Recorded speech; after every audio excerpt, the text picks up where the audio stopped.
Good evening to all.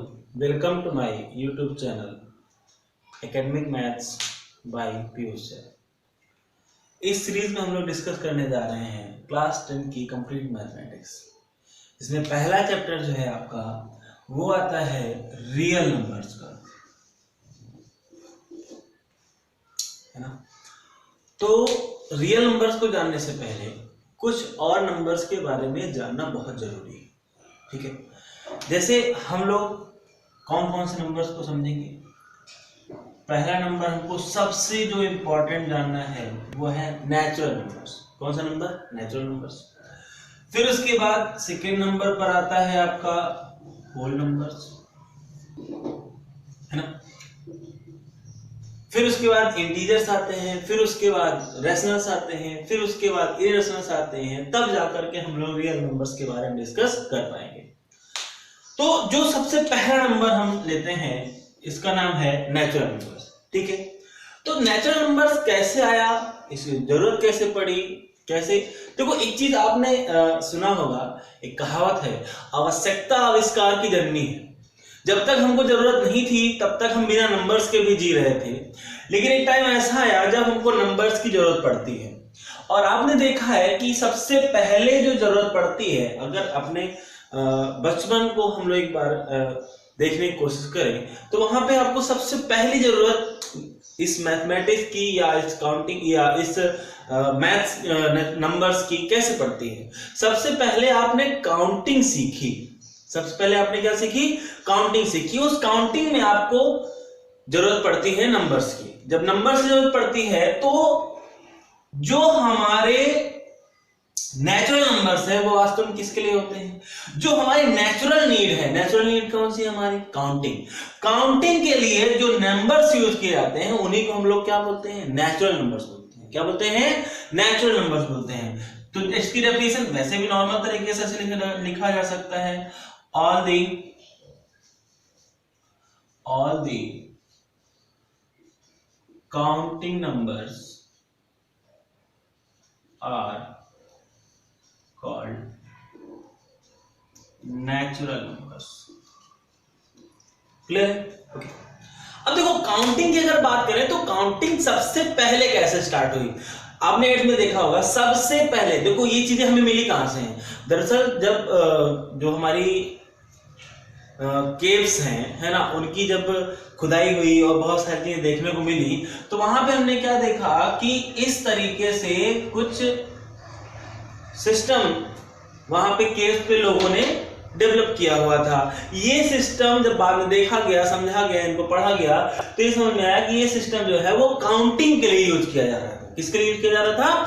Counting के लिए use किया जा रहा था। जो ये सिस्टम था जिसको बोलते हैं tally marks system, 1 2 3 4 and 5। Clear है? फिर इसके बाद 1 2 3 4 एंड 5, 1 2 3 4 एंड 5। बात समझ में आ रही है? तो इस तरीके से हमारा काउंटिंग का सिस्टम चल रहा था, है ना। हालांकि बाद में इसके बाद ये हमारा टैली मार्क्स का सिस्टम था। फिर हम रोमन पर आते हैं। रोमन में आपको पता है इसको क्या कहते हैं? 1, है ना। फिर 1 2 3 पता है 4 है। फिर इसको क्या कहते हैं? 5 कहते हैं। फिर इसको क्या कहते हैं? 10 कहते हैं। बात समझ में आ रही है? क्लियर है बात? तो इस तरीके से हम क्या करते हैं, हम काउंटिंग को इस तरीके से लगातार अपनी काउंटिंग को करने के लिए नए नए तरीके खोजते आ रहे थे। ये तरीका सबसे शुरुआत का था, लेकिन सक्सेस क्यों नहीं हुआ? क्योंकि बड़े नंबर्स को हम काउंट ऐसे नहीं कर पाएंगे। ये तरीका सक्सेस क्यों नहीं हुआ? क्योंकि यहां पे क्या था कि हम लोग सिंबल्स, अल्फाबेटिकल सिंबल्स को यूज कर रहे थे। जैसे प्रॉब्लम कहां आ रही है? प्रॉब्लम आएगी यहां पर। एक मैं क्वाड्रेटिक इक्वेशन लिख रहा हूं, ठीक है। देखना इधर, मैं लिखा 5x² प्लस 3x प्लस 18, मान लेते हैं ऐसे मैंने लिखा। क्लियर? अब इधर देखना कैसे लिखेंगे इसको लिखेंगे vx² plus 3x plus x। Clear है? ये क्या, ये क्वाड्रेटिक इक्वेशन ऐसा लिखा जाता अच्छा लगता? नहीं अच्छा लगता। बात समझ में आ रही है? क्यों नहीं अच्छा लगता? यार इक्वेशन या कोई भी पॉलिनोमियल है उसमें वेरिएबल अलग होते हैं और कांस्टेंट्स अलग होते हैं। यहाँ पे तो सभी हमको क्या लग रहे हैं? वेरिएबल लग रहे हैं। बात समझ में आ रही है यहाँ तक? इस वजह से ये सारे मेथड जो है वो हमारे आए तो, लेकिन कोई भी इनको यूज नहीं किया। उसके बाद फिर हम लोगों ने क्या किया, उसके बाद फिर हमारा जो अभी हमारा प्रेजेंट सिस्टम है उसको हम लोग यूज करते हैं। वहां पे हम लोग सिंबल्स को कैसे लिखते हैं, ऐसे लिखते हैं 1 2 3 4 एंड सो ऑन इनफाइनाइट। बात समझ में आ रही, ठीक है। अब उसके बाद हम बात करते हैं किसके बारे में, होल नंबर्स के बारे में, ठीक है। दरअसल इन नंबर्स को जब हम लोग जान जाते हैं तो उसके बाद फिर धीरे धीरे हमको लगता तो है कि हम सारे नंबर्स जान गए हैं, लेकिन कुछ ऐसे नंबर्स की जरूरत पड़ती है जो कि किसी ऐसी चीज को दिखा सके जहां पे हम ये कहना चाहते हैं, मैथमेटिकली रिप्रेजेंट करना चाहते हैं। इंग्लिश में अगर मैं कहूं, मैं ये कहना चाहता हूं कि नल समझ रहे हो, नल मतलब कुछ नहीं, ठीक है। तो कुछ नहीं जैसी चीज को हम कैसे शो करें, ठीक है। जैसे कोई भी एग्जांपल ले लो, है ना, एक क्लास है, उस क्लास में गर्ल्स नहीं है और कोई आके पूछता है कि इस क्लास में कितनी गर्ल्स है, तो आप क्या बोलोगे, सर कोई गर्ल नहीं है। अगर कोई गर्ल नहीं है तो उसको फिर आप कैसे बोलोगे, उसको आप ऐसे बोलोगे there are 0 girls, no girls, है ना। बात समझ में आ रही है। तो उसको जानने के लिए सबसे पहले हमारे पास जो सिंबल आता है वो कौन सा सिंबल आता है, दिस सिंबल, ठीक है। क्यों, कैसे ये सिंबल आया, देखो इसमें यहां पे सर्कल के बीच में कुछ नहीं है, इसलिए इसको क्या कहा गया, कुछ नहीं, 0, क्लियर है। तो ये जो नंबर्स हमारे थे नेचुरल नंबर्स, कौन कौन से थे बताओ, 1 2 3 4 एंड सो ऑन इनफाइनाइट। इसमें एक नया नंबर और जुड़ता है जिसका नाम क्या है, 0, और इसके जुड़ने के साथ ही ये क्या बन जाते हैं बताओ, होल नंबर्स बन जाते हैं। क्या बन जाते हैं, होल नंबर्स। इसकी भी डेफिनेशन देखो बहुत आसानी से बन जाएगी। क्या बन जाएगी, देखो मेरी बात समझना, ये बेटा सारे नंबर्स जो हैं, ये सारे नंबर्स कैसे नंबर्स हैं, काउंटिंग नंबर्स हैं, और ये 0 इसके साथ ऐड हुआ है, तो कैसे करेंगे, काउंटिंग नंबर्स के साथ कौन आ गया, 0, तो ये क्या बन गया, होल नंबर्स। इसको कैसे लिख सकते हैं, ऐसे, all the counting numbers together with 0 are called whole numbers। यहां तक बात समझ में आएगी, क्लियर, ओके। तो नेचुरल नंबर्स को समझना जरूरी था, वो हम समझ गए, क्योंकि ये हमारी नेचुरल नीड थी, इसलिए काउंटिंग को दिखाने के लिए नंबर्स है, इसलिए इनका नाम क्या बना, नेचुरल नंबर्स बना। कौन कौन से नंबर हुए इसमें, 1 2 3 4 एंड सो ऑन। दरअसल ये काउंटिंग बहुत अनलिमिटेड है, ये चलती जाएगी। इस वजह से इसके लिए एक सिंबल बनाया गया, इसको क्या बोला गया, अनडिफाइंड या इनफाइनाइट, क्लियर। फिर हमने क्या कहा, अगर इन नंबर्स में 0 और ऐड हो जाता है तो वो क्या बन जाएगा बताओ, ये पूरा सेट जो है वो क्या बन जाएगा, अब होल नंबर्स बन जाएगा। यहां तक बात समझ में आ गई। अब इसके बाद अगर आगे हम बढ़ते हैं, मैं हर एक नंबर को उसके डिस्कवरी के नीड के अकॉर्डिंग आपको समझाता चलूंगा। नेचुरल नंबर्स हो गए, होल नंबर्स हो गए। अब आपको जो जानने की जरूरत है वो अगला नंबर है जिसको हम लोग बोलते हैं इंटीजर्स। क्या बोलते हैं, इंटीजर्स, क्लियर। देखो समझना इस बात को, देखो जब हम नेचुरल नंबर समझ गए, होल नंबर समझ गए, तो अब हमारे पास अगली चुनौती क्या थी, मेरी बात समझना। एक चीज आप मुझे ये बताइए कि मैंने लिखा 4 - 3, बहुत आसानी से आप कह देंगे 1, क्लियर है। और अगर मैंने लिख दिया 3 - 4, तो अभी इस समय आप बहुत आसानी से कह देंगे -1। लेकिन मैं उस समय की बात पूछ रहा हूं जिस समय हमें इस नेगेटिव नंबर के बारे में कोई जानकारी नहीं थी, कोई भी नॉलेज नहीं होने की वजह से हम यहां पे क्या कर रहे थे, हम इसको डिफाइन ही नहीं कर पा रहे थे। और ये हमारे लिए ऐसा एक क्वेश्चन था जिसको हम लोग क्या बोल सकते हैं, नो सॉल्यूशन, कोई सॉल्यूशन नहीं। क्यों नहीं सॉल्यूशन, क्योंकि जब हमारे पास 4 चीजें होती हैं, 4 थिंग्स हैं, हम इसमें से 1 2 3 थिंग्स को रिमूव कर सकते हैं और 1 थिंग हमारे पास बचेगी, क्लियर है। लेकिन अगर मैं आपसे ये कहूं कि ये हमारे पास 3 चीजें हैं, 3 मार्कर हैं, 1 2 एंड 3, इसमें से मैं 4 मार्कर्स को कैसे अलग कर सकता हूं, अलग कर पाऊंगा, नहीं अलग कर पाऊंगा। फिर 1 मार्कर हम कैसे लाएंगे, नहीं ला पाएंगे। इस वजह से यहां पे थोड़ा सा प्रॉब्लम आती है। फिर कैसे इसको सॉल्व करने के, इसको आप दूसरे तरीके से समझिए, इसको आप दूसरे तरीके से समझिए। कैसे? इसको आप समझिए डेट एंड प्रॉफिट के हिसाब से। क्लियर? ऐसे समझ सकते हैं, जैसे हमने किसी भी पर्सन से 4 चीजें उधार ली थी, या 4 रुपीज उधार लिए थे। कितना लिया था हमने? 4 रुपीज। 4 रुपीज उधार लिए हैं, तो हम कहां पे अभी बताओ? नेगेटिव में है ना, -4 में है। फिर क्या हुआ? हमने कमाया और हमने 3 पॉजिटिव हमारे पास आए और हमने 3 चीजें उसको वापस कर दी, या 3 रुपए उसको वापस कर दिए। लेकिन फिर भी अभी भी हम 1 रुपए माइनस में है या नहीं? 1 रुपए का कर्ज हमारे ऊपर है या नहीं? तो इसी कंडीशन को दिखाने के लिए हम लोग कैसे नंबर्स लेके आते हैं? -1। तो इस तरह की कंडीशंस को दिखाने के लिए हमारे पास नंबर्स नहीं थे। जब इस तरह की नीड्स आई तब हम लोग किसकी तरफ जाते हैं बताओ? इंटीजर्स की तरफ। या इसको ऐसे समझा जा सकता है कि जब सारे नंबर्स के बारे में हम जानकारी इकट्ठी कर रहे थे तो हमारे पास होल नंबर्स तक की चीजें पहले से आ गई थी। देखो ऐसे 0 1 2, ये सारे नंबर्स हमारे पास थे। फिर कैसे नंबर्स मिलते हैं हमको? निगेटिव्स मिलते हैं। कैसे निगेटिव्स मिलते हैं? देखो ध्यान से, मैं यहां क्या लिख रहा हूं? मैं लिख रहा हूं -1, फिर मैं लिख रहा हूं -2, फिर मैं लिख रहा हूं -3, और ये कहां तक जाते हैं? Infinite, -infinite.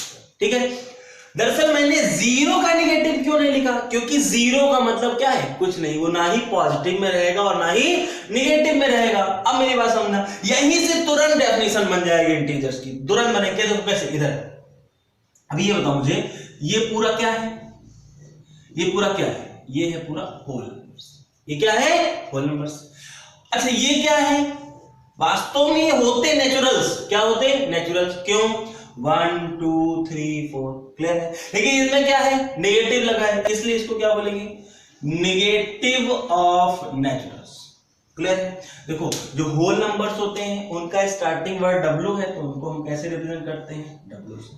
नेचुरल नंबर्स का स्टार्टिंग वर्ड N है, अल्फाबेट N है, तो उसको कैसे रिप्रेजेंट करते हैं? N से। इंटीजर्स को हम लोग किसे कैसे रिप्रेजेंट करते हैं? Z से। क्यों रिप्रेजेंट करते हैं? क्योंकि एक वर्ड होता है, वर्ड है ज़हलन। क्या वर्ड है बताओ? ज़हलन।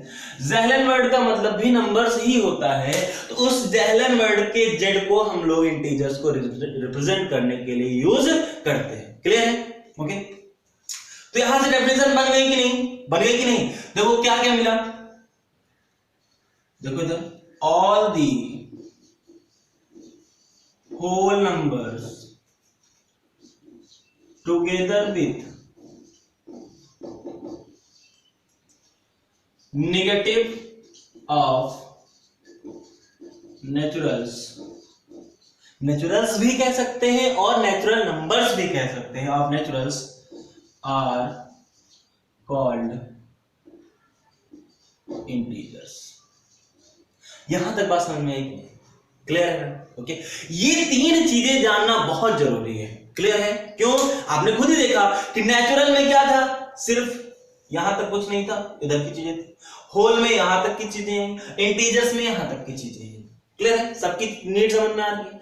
अब मैं अगले नंबर की तरफ बढ़ता हूं, और अगले नंबर को भी मैं आपको पहले ये बताऊंगा कि उसकी नीड क्या थी, तब हम लोग उसके बारे में डिस्कस करेंगे। देखना जरा,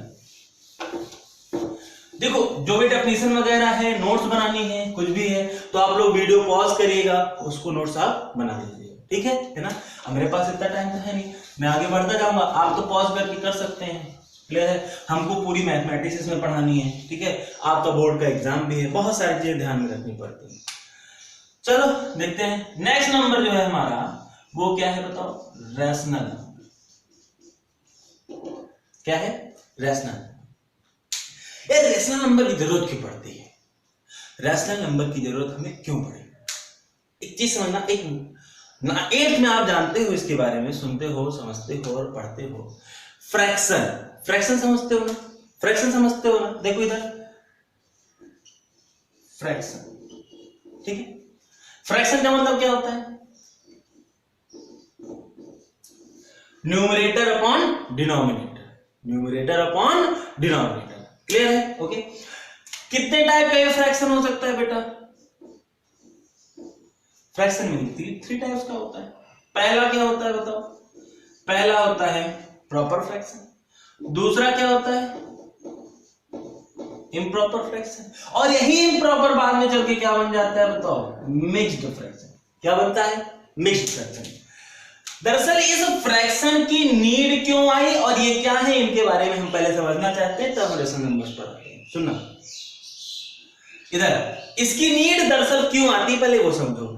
एंड न्यूमरेटर अपॉन डिनोमिनेटर का कॉन्सेप्ट क्या है, न्यूमरेटर अपॉन डिनोमिनेटर कॉन्सेप्ट इसलिए आता है क्योंकि, चलो मैं आपसे ये पूछता हूं कि बेटा मेरे पास 24 एप्पल्स हैं, कितने एप्पल्स हैं 24 एप्पल्स को मैं 8 पर्सन्स में डिस्ट्रीब्यूट करना चाहता हूं। कितने पर्सन्स में डिस्ट्रीब्यूट करना चाहता हूं, 8 पर्सन्स में।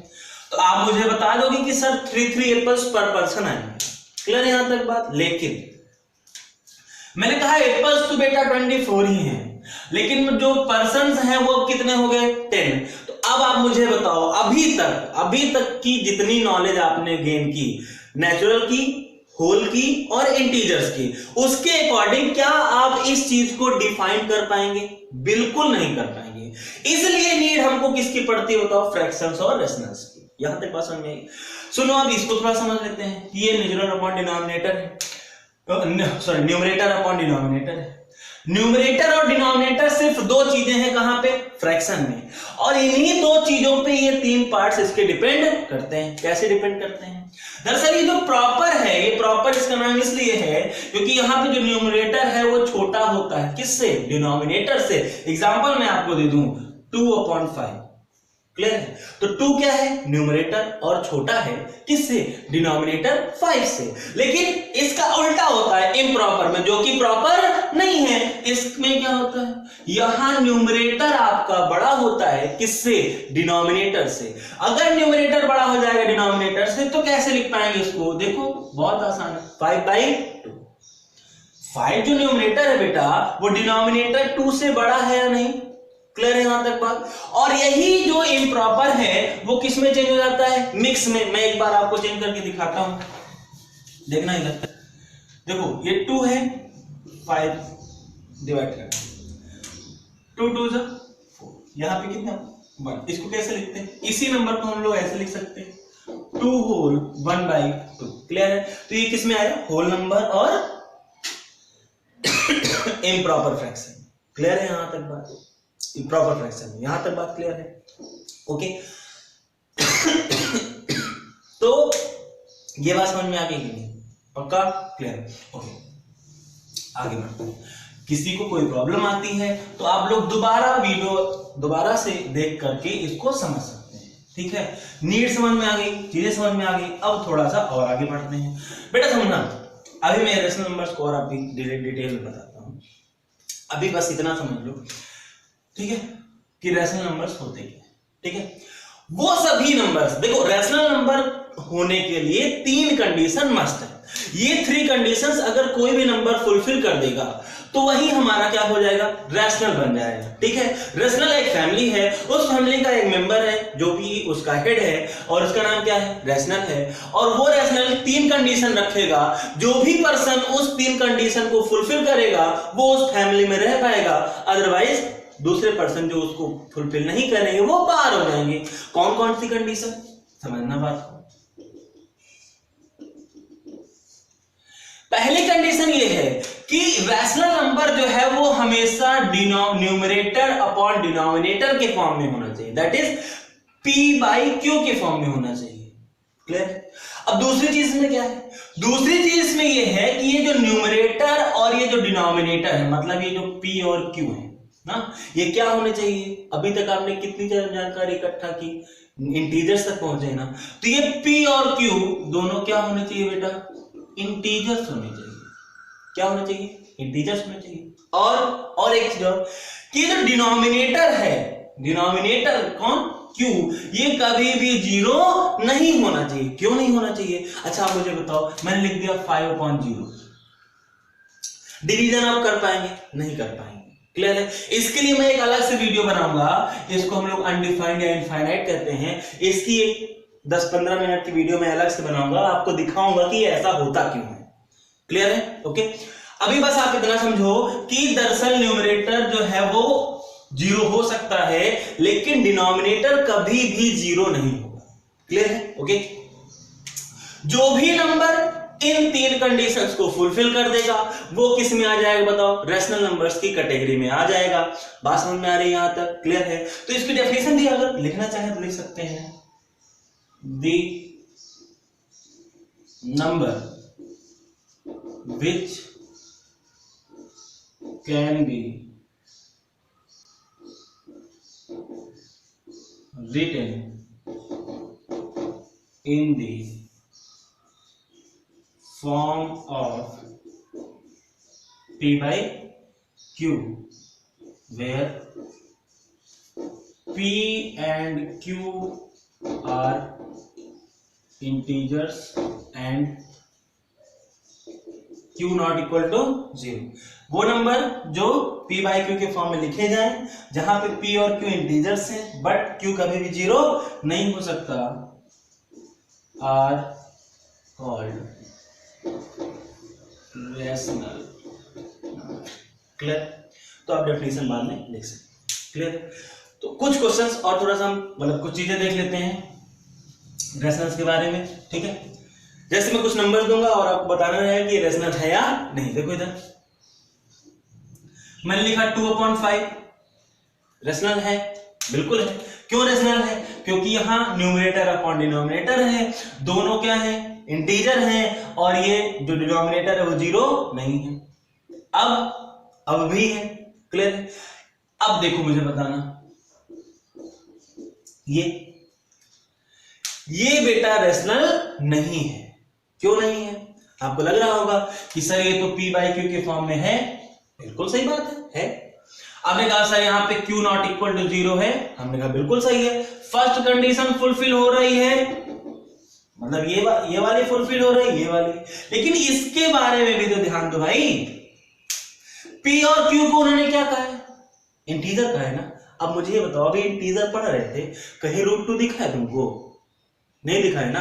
1 2 3 ऐसे दिखा है। √2 की वैल्यू क्या होती है? 1.414 समथिंग ऐसा कुछ। क्लियर है ना? तो इस वजह से यहाँ पे रूट, वो भी एग्जैक्ट वैल्यू नहीं है, 1.414 इसकी एग्जैक्ट वैल्यू नहीं है। क्लियर है ना? अभी मैं आगे बात करूंगा ये क्या है। क्लियर है? बस ये समझो कि अभी ये क्या है? इंटीजर नहीं है, इस वजह से ये रेशनल में नहीं आए। क्लियर है? अच्छा एक चीज और देख लो, मैंने कहा 0.5 तो ये रेशनल है। मैंने कहा 5 तो ये भी रेशनल है। कैसे रेशनल है? देखो 5/1 P बाई Q बन गया, दोनों इंटीजर हैं और डिनोमिनेटर जीरो नहीं।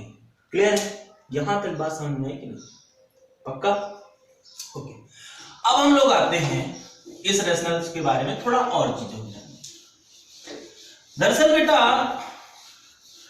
ये जो रेशनल है ना, इसको हम दो पार्ट्स में डिवाइड कर सकते हैं। कितने पार्ट्स में डिवाइड कर सकते हैं? दो पार्ट्स में। कैसे? देखो इधर एक पार्ट जो मैंने अभी आपको बताया था, कौन सा? फ्रैक्शन। ठीक है? और एक पार्ट जो इससे पहले बताया था, कौन सा? इंटीजर। क्लियर? ओके। यहां पे फ्रैक्शन में न्यूमरेटर और डिनोमिनेटर दोनों होते हैं, यहां पे केवल न्यूमरेटर होता है, डिनोमिनेटर हमेशा क्या होता है? 1। जैसे -5 है तो डिनोमिनेटर क्या होगा? 8 है, डिनोमिनेटर क्या होगा? 1। बात समझ आ रही है? फ्रैक्शन, ठीक है?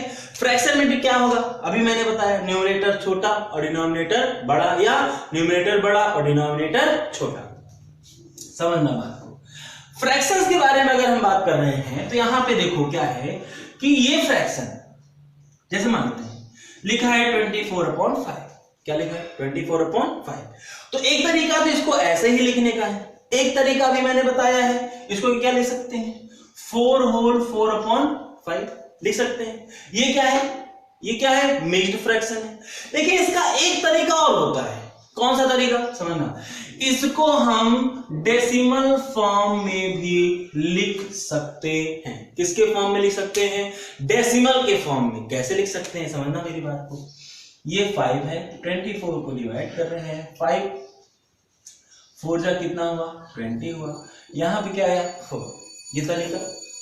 फिर इसको कैसे और रिप्रेजेंट किया जा सकता है, यहाँ पे क्या देंगे डेसिमल, तो यहाँ पे क्या आ जाएगा 0, 5 8 का क्या होगा 40, ये पूरा क्या होगा कैसे, तो इसको हम क्या लिख पा रहे हैं 4.8। तो इस फ्रैक्शन को हम किसके फॉर्म में लिख सकते हैं बताओ, डेसिमल के फॉर्म में लिख सकते हैं। यहां तक बात समझ में आएगी, क्लियर है? ओके, देखो ये डेसिमल का फॉर्म है, और डेसिमल का फॉर्म कितने टाइप का होता है, 2 टाइप्स का।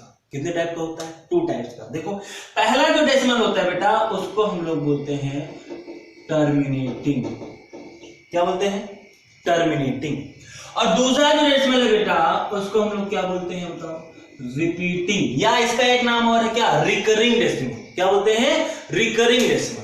इसका जो नाम है टर्मिनेटिंग, ये खुद ही अपने बारे में बता रहा है कि मैं क्या हो जा रहा हूं, टर्मिनेट हो जा रहा हूं। क्या हो जा रहा हूं, टर्मिनेट हो जा रहा हूं। टर्मिनेट का मतलब क्या है, रुक जाना, फाइनाइट होना, सीमित होना। बात समझ में आ रही है? तो जैसे अभी मैंने लिखा 4.8, तो ये कैसा है, फाइनाइट है। ये कैसा है, फाइनाइट है। 4.8 मैंने लिख दिया 2.18245, ये रुक जा रहा है ना, फाइनाइट है, इसलिए कैसा है, टर्मिनेटिंग है।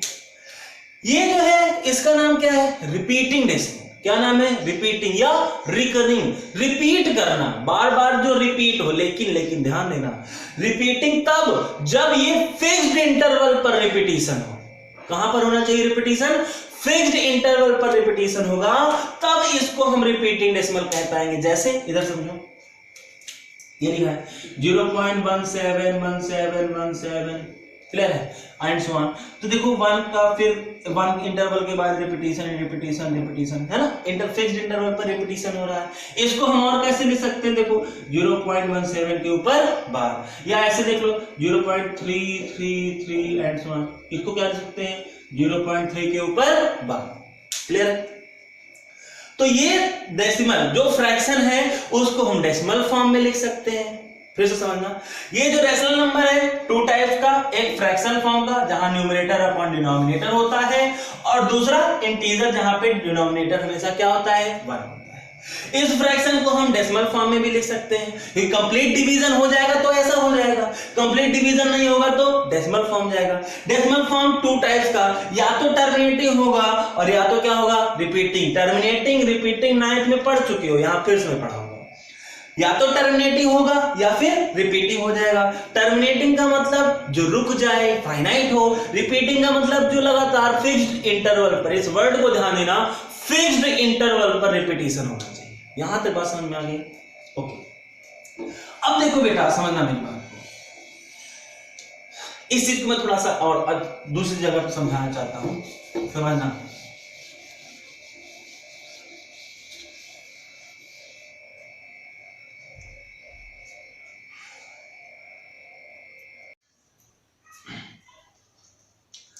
है ना, तो अभी तक हम लोगों ने क्या देखा ना, कि ये जो फ्रैक्शन होता है इसको हम किस टाइप में लिख सकते हैं, ठीक है? देखो इधर फ्रैक्शन, क्लियर है? फ्रैक्शन का कैसा फॉर्म, डेसिमल फॉर्म, क्लियर है? और डेसिमल फॉर्म कितने टाइप का, एक क्या हुआ टर्मिनेटिंग, और एक क्या हुआ रिपीटिंग, क्लियर है? ओके, तो एक आपका टर्मिनेटिंग है और एक आपका रिपीटिंग है। अब समझना यहां पे, दरअसल बेटा होता क्या है कि जो भी डेसिमल फ्रैक्शन से चेंज होकर के बनेंगे, वो या तो टर्मिनेटिंग होंगे या रिपीटिंग होंगे, एक साथ दोनों नहीं हो सकता। जैसे समझना मेरी बात को, मैंने क्या कहा कि टर्मिनेटिंग होगा तो रिपीटिंग नहीं, और रिपीटिंग होगा तो टर्मिनेटिंग नहीं। एग्जांपल से देखो, मैं लिख दिया 0.128, कैसा है बेटा, ये टर्मिनेटिंग है ना। क्या इसको आप रिपीटिंग कह सकते हो, नहीं कह सकते हो, कह सकते हो नहीं, लेकिन अब क्या कहोगे इसको, रिपीटिंग, तो क्या इसको टर्मिनेटिंग कहोगे, नहीं कहोगे। यहां तक बात समझ में आई कि नहीं, क्लियर है? ओके, अच्छा, अब मैं जो समझाने जा रहा हूं उसको बहुत ध्यान से समझना है। उस वर्ड को ध्यान देते हुए मैंने जब रिपीटिंग की बात की थी तो मैंने ये बात कही थी कि रिपीटिशन कहां होना चाहिए, बताओ, फिक्स्ड इंटरवल पे रिपीटिशन होना चाहिए। देखो इधर एक डेसिमल आता है, एक डेसिमल ऐसा आता है जो कि ये कहता है कि मैं ना ही टर्मिनेटिंग हूं और ना ही मैं रिपीटिंग हूं। क्या कहता है कि मैं ना टर्मिनेटिंग हूं ना रिपीटिंग हूं। अभी मैंने बताया था आपको कि जो फ्रैक्शन है किसका पार्ट है, बताओ, रैशनल का। किसका पार्ट है? रैशनल का। तो ये एक डेसिमल आया जो कि कैसा है, नॉन टर्मिनेटिंग और कैसा है बताओ, नॉन रिपीटिंग। ऐसा डेसिमल जैसे ही आएगा वैसे ही ये जो रैशनल है ये कह देगा कि तुम हमारे फैमिली के मेंबर नहीं बन सकते हो। क्या कह दिया कि तुम हमारे फैमिली के मेंबर नहीं बन सकते हो, मतलब इनके अपोजिट चला गया वो, और अब वो क्या बन गया बताओ, इररेशनल बन गया। क्या बन गया? इररेशनल। यहीं से आपकी डेफिनेशन बन गई। क्या बन गई बताओ? Non terminating and non repeating decimals are called irrational number. Clear है? क्यों? नहीं टर्मिनेट कर रहा था तो रिपीट करना चाहिए, नहीं रिपीट कर रहा था तो टर्मिनेट करना चाहिए, लेकिन इसने कहा मैं दोनों नहीं करूंगा, तो रैशनल ने उसको निकाल दिया और वो कहां चला गया बताओ, इररेशनल में चला गया। कहां चला गया? इररेशनल में। तो इसकी डेफिनेशन बन गई, क्या बन गई? All the non terminating, non repeating, non terminating, non repeating decimals are called irrational number. यहां तक बात समझ में आई थी? क्लियर? इररेशनल समझ गए? और कैसे लिखेंगे इसको? कैसा होगा कि डेसिमल भी है, टर्मिनेटिंग भी नहीं है और रिपीटिंग भी नहीं है, कैसा होगा? तो मैं दिखा रहा हूं आपको कैसा होगा। देखो इस बात को, देखो इधर 0.12 112 1112 1112। क्लियर? एक ऐसा नंबर मैंने लिखा। देखो ये एंड ऑन लगने से ये टर्मिनेटिंग का काम तो खत्म हो गया। इसको तुरंत आप क्या कहेंगे? क्या कहेंगे कि ये क्या है? Non terminating. बात करते हैं रिपीटिंग की। तो रिपीटिंग में मैंने कहा था कि जब रिपीटिशन हो तो कहां होना चाहिए? फिक्स्ड इंटरवल पे रिपीटिशन होना चाहिए। यहां आप रिपीटिशन 2 का देखिए, क्या इंटरवल फिक्स है? नहीं। यहां पे कितने का गैप है? 1 का, यहां पर 2 का, यहां पर 3 का, यहां पर 4 का। बात समझ आ रही है? तो इसलिए इसको हम लोग फिर नॉन रिपीटिंग बोलेंगे। क्या बोलेंगे बताओ? Non repeating. तो ऐसे डेसिमल जो है वो क्या कहलाएंगे? इररेशनल। और कौन आएगा? ऐसे नंबर्स जो परफेक्ट स्क्वायर तो नहीं है लेकिन उस पे स्क्वायर रूट लगा दिया जाए, परफेक्ट क्यूब नहीं है लेकिन उनमें क्यूब रूट लगा दिया जाए, ये सब भी क्या होते हैं? इररेशनल होते हैं। और एक और कौन? पाई। पाई भी क्या होता है बेटा? इररेशनल होता है। अब कुछ लोग इसमें ये कहते हैं कि सर 22/7 होता है तो ये न्यूमरेटर अपॉन डिनोमिनेटर है, तो क्यों आप इसको रेशनल नहीं कह रहे हैं? बेटा ये समझ लो कि जो पाई है उसकी ये अप्रॉक्सीमेट वैल्यू है, एग्जैक्ट वैल्यू नहीं है। क्लियर है? तो केवल ये पूछा जाए तो ये क्या है? क्या है? रैशनल।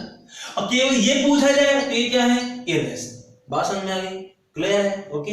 अब यहां पे मैं आपको रियल नंबर्स के बारे में अब बता सकता हूं क्योंकि आपने चीजों को समझ लिया है, देख लिया है और जान चुके हैं। क्लियर है? तो चलो फिर ठीक है, देखते हैं इरेशनल नंबर। ओके, ओ सॉरी, रियल नंबर्स। इसको मैं वेन डायग्राम से दिखाने की कोशिश करता हूं। देखो इधर, ये क्या है हमारा बताओ? Natural number. क्या है? Natural number. कौन कौन से इसमें नंबर्स होते हैं? 1 2 3 4 and so on infinite. Clear है? इसी में एक नंबर और ऐड हो जा रहा है जिसका नाम क्या है बताओ? 0। क्या नाम है? 0। जैसे ही 0 ऐड हुआ तो अब ये नंबर क्या बन गया बताओ?